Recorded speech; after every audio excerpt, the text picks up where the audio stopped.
Sa femme innocente purge une peine de prison à vie et il décide de la faire évader à l'aide de conseils d'ex-détenus, d'astuces incroyables sur Internet et de toutes ses connaissances de professeurs d'université. Avant d'aller plus loin, le film s'intitule The Next 3 Days. Abonnez-vous pour plus de films épiques en miniature.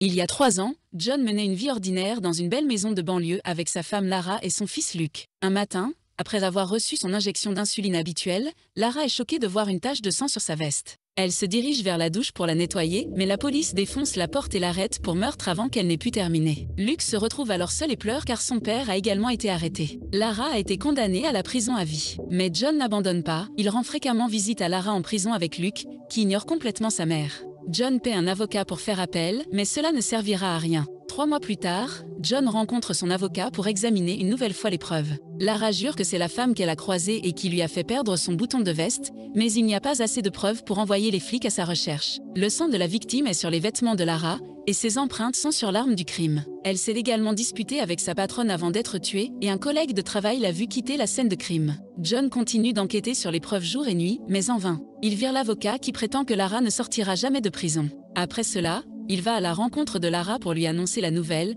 mais elle comprend aussitôt en voyant son visage, ce qui la met très en colère. Plus tard dans la soirée, alors qu'il passe du temps avec Luke, John reçoit un appel lui annonçant que Lara a été emmenée à l'hôpital.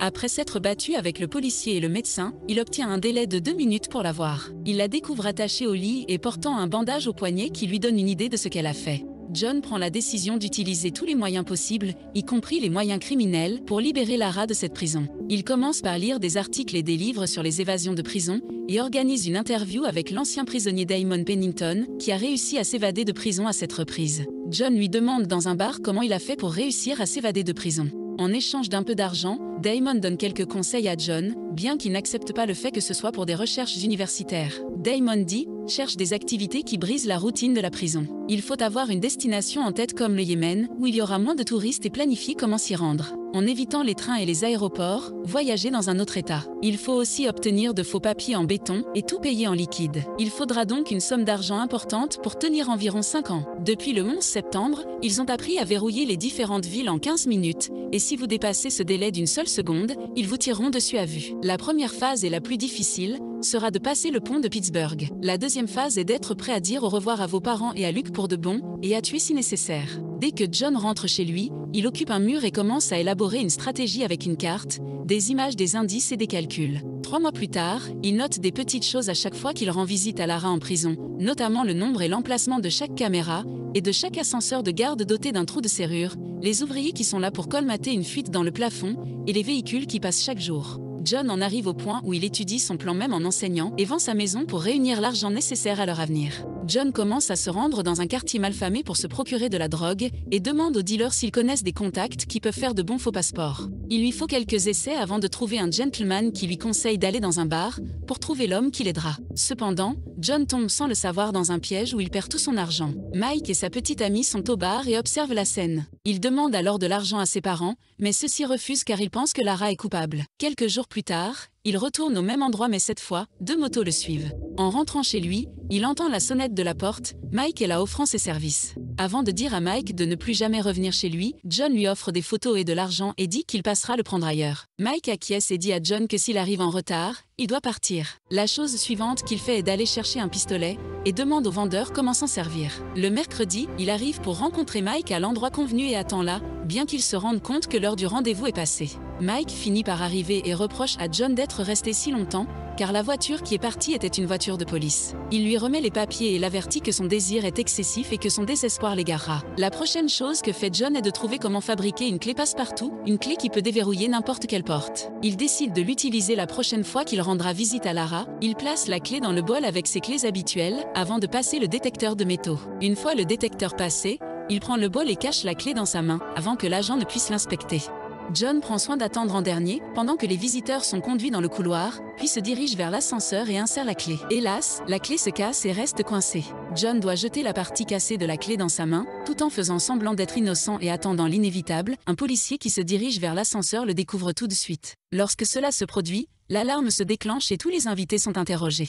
Le policier commence immédiatement à soupçonner John lorsqu'il dit qu'il n'était pas derrière tout le monde et que la caméra n'a simplement pas filmé son visage. John est alors autorisé à partir, mais dès qu'il quitte les lieux, il se met à vomir. Lorsque le détective Keenan le remarque, il développe à son tour des soupçons. John commence à vendre ses meubles et ignore son frère quand il lui rend visite, sans se rendre compte que Keenan l'observe. Un après-midi, il emmène Luke au parc et pendant qu'ils y sont, ils reçoivent une invitation à la prochaine fête d'anniversaire de sa petite amie Carrie. Plus tard, John reprend son enquête et lorsqu'il voit une voiture neuve s'approcher de la prison, il réalise que les fourgons médicaux sont la clé pour mener à bien sa stratégie. John fait des recherches en ligne sur le type de diabète de Lara, observe le programme du fourgon en le suivant et cherche sur internet comment utiliser une balle de tennis pour déverrouiller une voiture. Le lendemain, il s'introduit dans le fourgon médical en utilisant la balle de tennis et prend une photo des résultats d'analyse de sa femme, qu'il modifie ensuite sur son ordinateur pour la faire paraître plus malade qu'elle ne l'est réellement. La mauvaise nouvelle est que Lara sera transférée dans un centre de haute sécurité dans 3 jours lorsqu'il la revoit. Maintenant qu'il dispose d'un temps limité, John doit modifier tous les aspects de sa stratégie.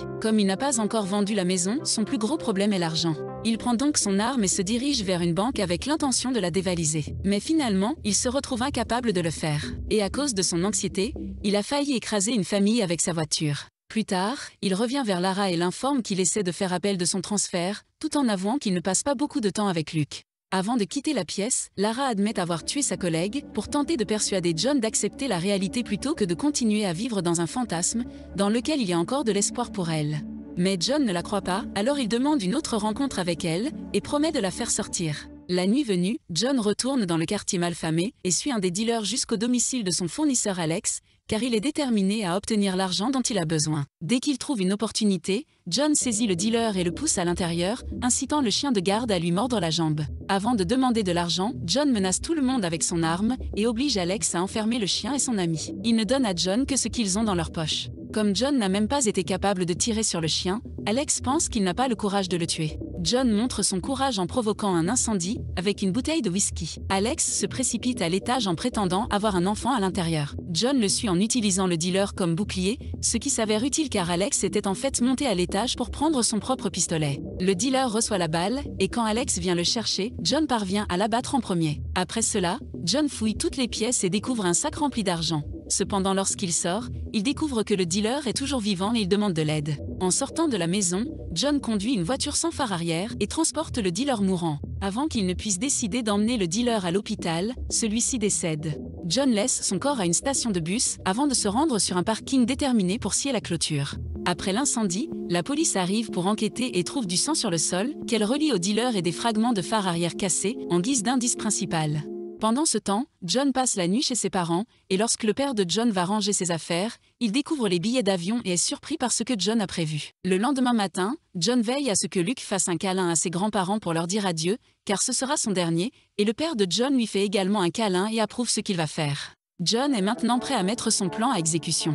Il s'arrête au centre médical et déconnecte toutes leurs lignes téléphoniques, après avoir emballé et jeté tous les documents associés à ses plans, puis, après s'être introduit dans la camionnette, il échange les analyses de sang de Lara avec celle qu'il a faites et laisse Luke à la fête d'anniversaire de Carrie. Avant de partir, il informe sa mère que Luke a le numéro de téléphone de ses grands-parents dans sa veste, au cas où John serait en retard. Le médecin demande que Lara soit transférée pour être gardée en observation lorsqu'il découvre les faux résultats sanguins à l'hôpital et réalise qu'ils ne peuvent pas appeler le laboratoire pour avoir une confirmation. En enquêtant au domicile de John, il découvre l'état étrange de ce qui était autrefois son mur de planification. Lorsque les détectives reçoivent un appel du central les informant que Lara a été transférée à l'hôpital, ils demandent une escorte et se précipitent à l'hôpital. John, cependant, arrive à l'hôpital avant eux et entre dans la chambre de Lara en portant une blouse de médecin. Il convainc les agents d'enlever les menottes de Lara en brandissant son arme avant de les attacher. Mais Lara refuse de partir avec lui. John lui tend son téléphone pour qu'elle puisse appeler Luke et l'informer qu'aucun de ses parents ne reviendra, dans l'espoir de la convaincre de revenir sur sa décision. Lara accepte alors de s'évader et enfile les vêtements que John a préparés pour elle. Au moment où une infirmière les remarque en train de quitter la chambre, elle appelle la sécurité. John et Lara enlèvent leurs blouses blanches et se dirigent vers le hall d'entrée, mais les agents sont déjà là, alors John appuie sur un autre bouton pour aller à l'étage suivant. Lorsqu'ils arrivent, John laisse leurs blouses à côté de l'escalier, il entre ensuite dans l'ascenseur une fois de plus. Le couple est en fait retourné dans le hall et est sorti par la porte d'entrée, tandis que la police a supposé qu'ils avaient pris les escaliers pour se rendre au parking. Lorsqu'ils arrivent dans la rue, John retourne sa veste pour qu'ils puissent passer devant des supporters des Pittsburgh Penguins qui se dirigent vers la station. Ils parviennent à monter dans le métro avant que le détective ne les rattrape, mais John tire brusquement le frein à main du train, car il sait que la police les attend à la prochaine station. Le train s'arrête à côté du parking que John a visité la veille. Ils entrent par l'ouverture qu'il a faite dans la clôture et montent dans la voiture que John avait cachée là plus tôt. Après s'être changés, ils parviennent à traverser le premier pont à temps et la prochaine étape consiste à aller chercher Luke. John, malheureusement, a négligé un petit détail qu'il n'apprend qu'en arrivant chez Carrie. La fête a lieu au zoo et ils ne sont pas encore rentrés. John se rend au zoo, mais doit changer d'itinéraire à la dernière seconde. John pense qu'ils ne pourront pas récupérer Luke à temps avant la fermeture des routes. En fouillant le quartier de John, la police découvre le sac poubelle contenant les plans de John. Il décide donc de laisser Luke chez ses grands-parents et le récupérer plus tard. Lara ne supporte pas de vivre sans son fils, elle ouvre la portière de la voiture et veut se jeter sur la route. Après avoir failli heurter un camion, John s'arrête, s'excuse auprès du chauffeur de bus et se rapproche de Lara. Il accepte finalement d'aller chercher leur fils. Après avoir récupéré Luke au zoo, ils doivent trouver un moyen de traverser la frontière sans se faire repérer. Heureusement, John a une idée et décide de prendre un couple de personnes âgées à la gare et leur offre un voyage gratuit. Ils parviennent à passer le poste de contrôle car les gardes ne recherchent pour l'instant qu'un jeune couple avec un petit enfant. Après avoir déposé les personnes âgées en ville, ils se rendent dans un aéroport canadien où ils passent le contrôle des passeports juste avant que leur nom apparaisse sur la liste des personnes recherchées. En raison d'un changement de garde, le nouveau garde ne sait pas qu'ils sont à l'intérieur. Lorsque la police rassemble les bouts de papier trouvés dans la poubelle de John, elle découvre une photo de la Maison Blanche à Haïti. Par conséquent, ils envoient une équipe pour arrêter tous les vols vers Haïti, mais en vain. Keenan réalise alors que John a délibérément laissé ce sac derrière lui, avec de faux indices pour gagner du temps, ce qui signifie qu'ils n'ont découvert que la moitié du puzzle. La famille prend alors un vol pour le Venezuela sans incident. Quelques jours plus tard, Luke réside à Caracas avec John et Lara, bien heureux. N'oubliez pas d'aimer nos vidéos, de commenter le film et de vous abonner pour recevoir les notifications des prochains films épiques en miniature.